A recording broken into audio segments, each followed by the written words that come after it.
In this morning's New Zealand Herald headlines, supermarket giant scrambles to close new rewards program loophole.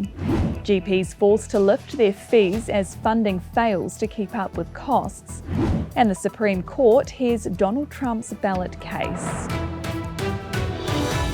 Atamarie, I'm Sherry Kinnear. It's Friday, the 9th of February. Woolworths is scrambling to close a loophole in their new rewards program after some shoppers created burner accounts to claim hundreds of dollars in points. A generous 1,000 points for downloading the app and registering an account has seen people create multiple profiles to claim the reward. A $15 voucher to spend in store or online was given for every 2,000 points. Woolworths say they're aware of the activity and that it went against the terms and conditions of a cardholder. They add they're trying to stop the unwanted behaviour without compromising the benefits to shoppers using the card correctly.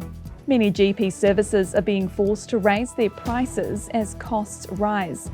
On top of existing pressures, the Nurses Union has made a pay equity claim for primary and urgent care.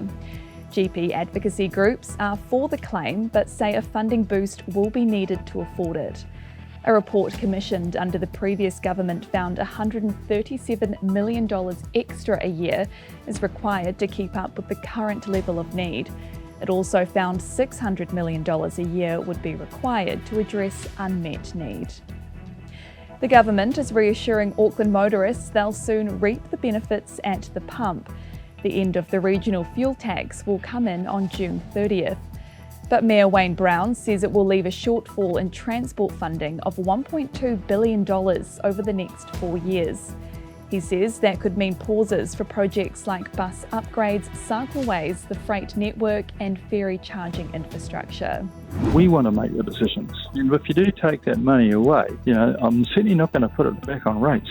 The government says time of use or congestion charging is just one of the alternatives being looked at.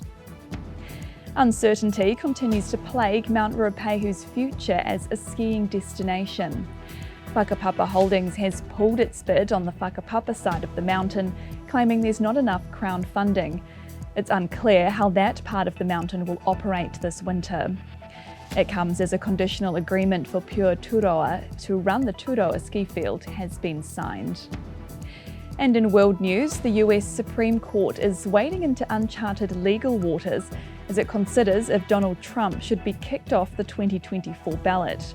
The justices are weighing if Colorado can strike the former president off its ballot after finding he engaged in insurrection over the US Capitol riot. Their decision will also determine if similar bids to keep him off the ballot in other states are valid.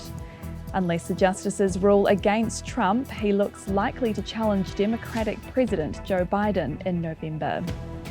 And those are the latest New Zealand Herald headlines. For more news worth knowing, head to nzherald.co.nz. Kia pai te rā.